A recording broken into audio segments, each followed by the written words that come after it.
Sorry it's been a really long time since I did a video. I know a lot of people have been asking me for an update, and people have found me then on Instagram and checking, it sounds awful, but that I'm still alive. I am. So it has taken me a really long time to do this update, and truth be told, I actually already filmed one, but I couldn't post it. It was too negative. No, not negative, but just I felt that the overall tone of it was kind of angry, and especially in these times because of the COVID pandemic, I think that there's already enough of that going on. That we're already anxious and feeling down, and there's no need for any extra negativity really. Having said that, the way that I've been hasn't been super. I've been struggling kind of with mental health, and it's hard to talk about that anyway, and then to put it here on YouTube where you and a whole lot of other people can see, it kind of exposes me, and then everybody will know what's going on inside my head. So that's tough, you know? The other thing is that I'm quite aware of the people who are watching this channel. A lot of people are people who've just been recently diagnosed or who are in the early stages of treatment. And for me to expose them to what is to come, or potentially what is to come, I feel a responsibility to kind of shield them from that.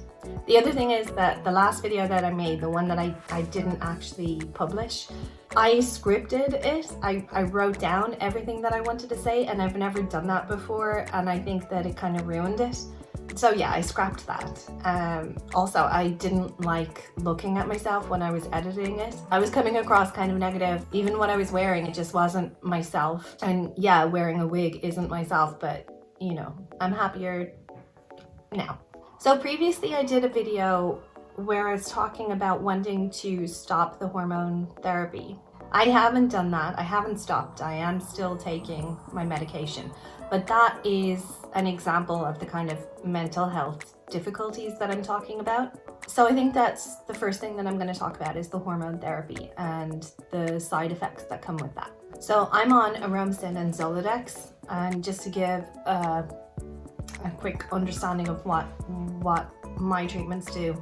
The Zoladex shuts down the ovaries to stop them from producing estrogen, and the aromasin basically works in the same way. So as a result of my hormone therapies, I've gone through menopause. I'm 33, so that's hella early for that to have happened. There's a lot that comes with that. I think for me, it was taking away everything that made me a woman. I felt for me that it kind of made me asexual or something. It's hard to describe, but that I was no longer truly a female. I guess pairing that then with the whole hair situation, you know, that I have worn mine short for the last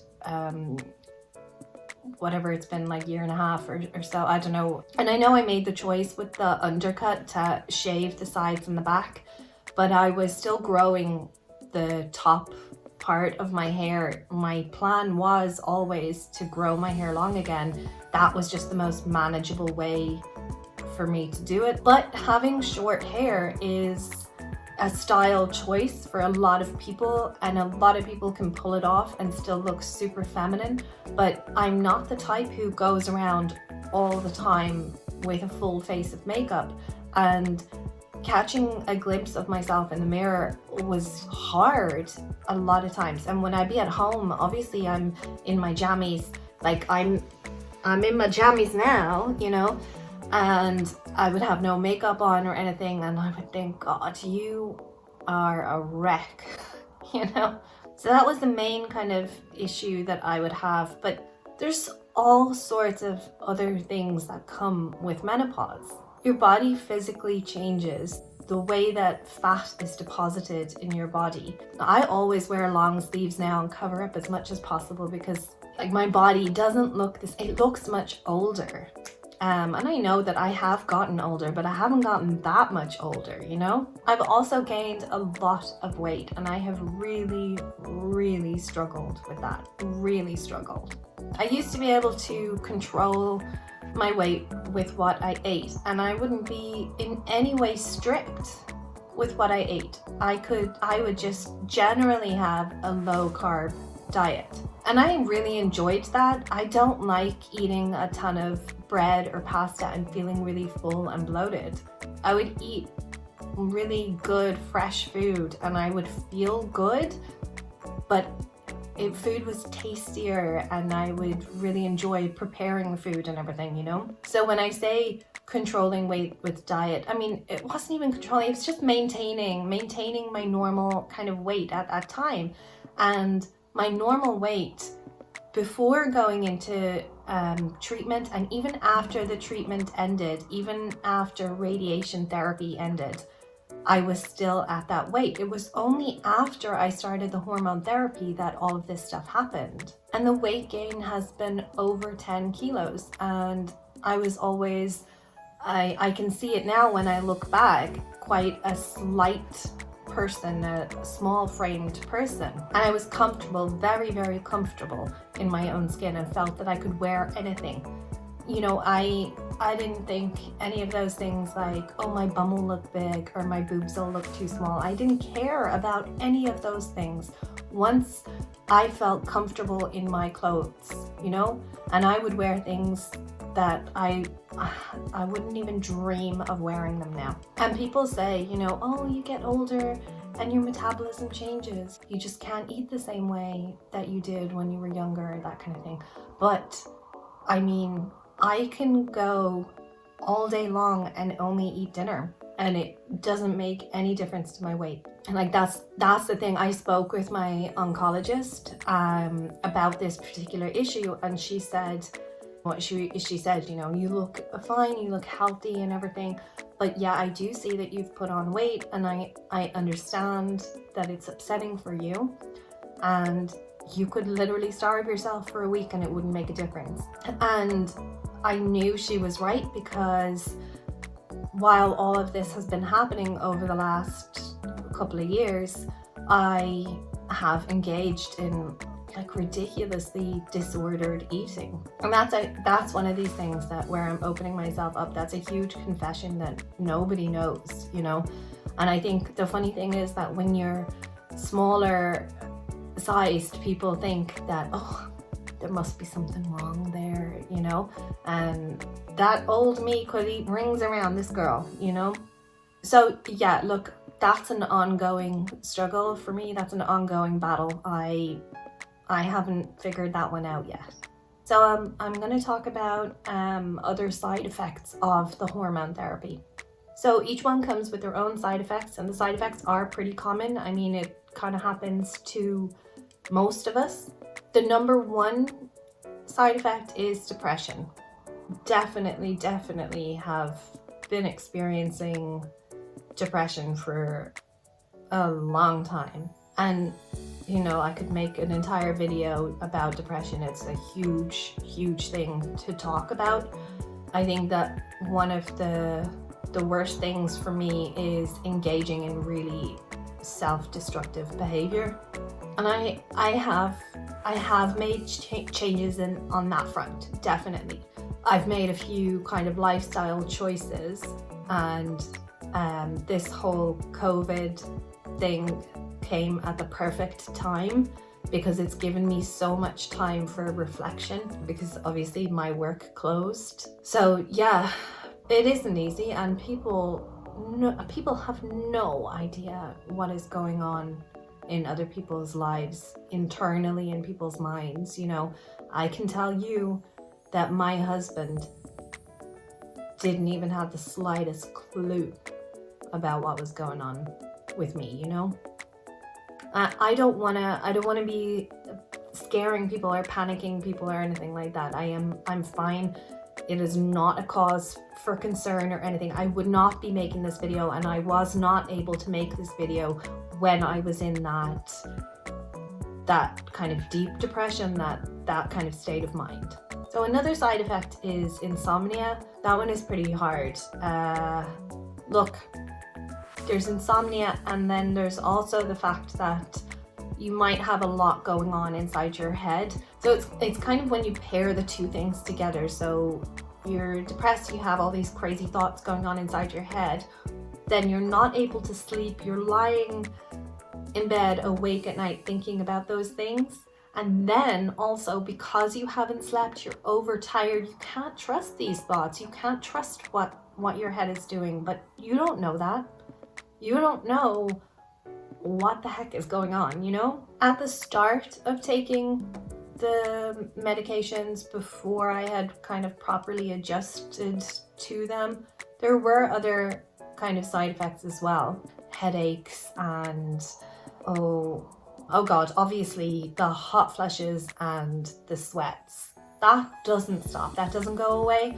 At the very start, I'm sure I've said this here before, but at the very start of taking the hormone therapy, I remember one time I was in work, so I was in a preschool room and I was standing, it was our circle time, I was standing and I was telling the kids about something, and all of a sudden my whole top soaked right through, and I just had to run out of the room and go and dry myself off. But the girls I was working with were kind of like, what the heck just happened? And I had to explain what it was. And at that stage, I'd been going through it for so long, because it happens during chemo as well. I had experienced it so much that I was no longer embarrassed about it. But it was funny at the time, I was laughing at the time, and it's funny now, but I thankfully don't have it that bad anymore. In the very beginning it was pretty intense, to be honest. So I'll move on now. One of the things that happens with hormone therapy, or one of the things that can happen and happens for women who have gone through menopause, is bone loss. So it's osteoporosis basically. So I started a new medication, new to me, called Prolia. So that's an injection that you take once every 6 months. Well, the way that I take it is once every 6 months. But after I took the first one, I knew that I was to expect side effects, okay? I didn't anticipate them being as bad as they were. The main thing that I remember is bone and joint pain. After taking the first one, I didn't want to take the second one. I really don't want to take the second one.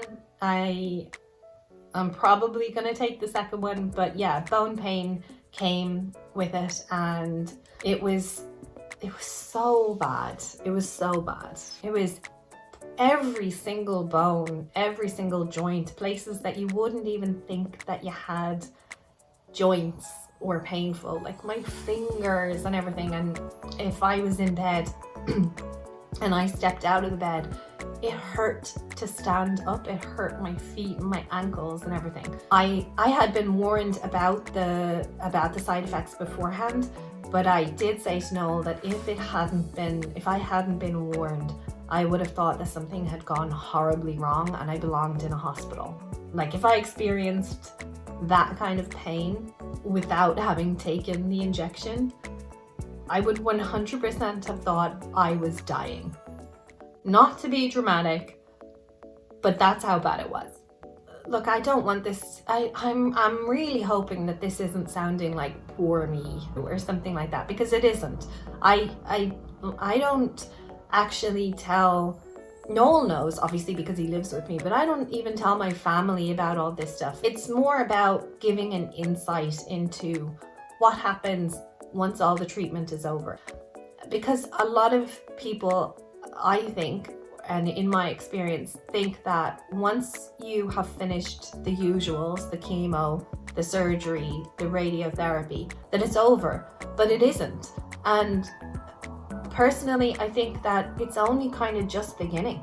Reality is going to hit, and you kind of, once you realize, oh, well, for me, this is my life now. I didn't go to any kind of therapy or anything like that. That was my first big mistake, not dealing with the psychological parts. So as a result, I kind of had a bit of a breakdown. To be honest though, I am thankful that that happened, because sometimes I think you need to hit rock bottom before you can work your way back up, and that's what's happened for me. So my main issue hasn't been dealing with all of this stuff. I think that I can kind of get my head around most of that, but my problem, and I never had the label for it, I didn't speak to anybody to get this label until quite recently, is PTSD. And PTSD I would have always associated with soldiers or victims of some sort of trauma.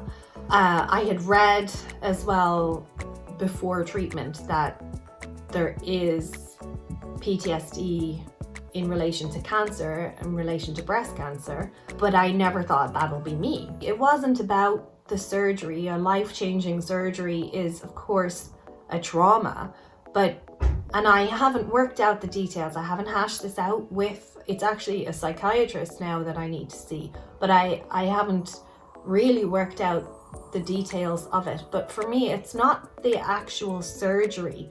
It was the experiences in the hospital that traumatized me. And I know I haven't gone into a huge amount of detail about the kind of things that happened. When I woke up from the mastectomy, I had been told beforehand as well that the room that I would be put in would be with other people who were breast cancer patients, other people who had had various surgeries and that. But I was put into a room with old people, and of course I didn't mind that, but the experience was awful on that first night. The treatment of the older people was disgusting. It was awful. A woman was told to shut up, and honestly the only thing that she wanted was a little bit of companionship, and she didn't get it at all. And then there was someone who was next to me in the bed, and she had a catheter with a bag, and the bag wasn't changed, and it got so full that the top popped off it and the thing burst all over the floor. It even splashed up onto my bed, and the woman next to me went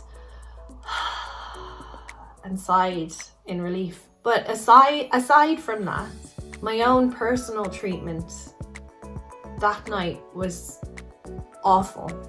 I wanted something for the pain. The pain had really kicked in at that stage, so whatever they had given me before had worn off. This nurse said that she would give me paracetamol. So yeah, she wanted to give it to me intravenously. So she was trying to find a vein, and the veins in my hand are extremely, they are non-existent anymore after the chemo, but I was in hospital like 3 weeks ago, and they had to use veins in my hand, and there was 11 pokes in my hand. That's how bad it is. But she was trying to find the vein. She couldn't find a vein. They're very fine anyway. And I flinched when she was poking the thing around inside, and she said, "Oh, I can see you're very sensitive to pain." And I was bawling, crying about that then. I felt like I need to be able to handle this pain. I need to be able to handle the pain of having my insides scooped out. I had a lot of experience in this hospital over, a period of a year. So I actually took 2 painkillers from home, over-the-counter painkillers, and a sleeping tablet.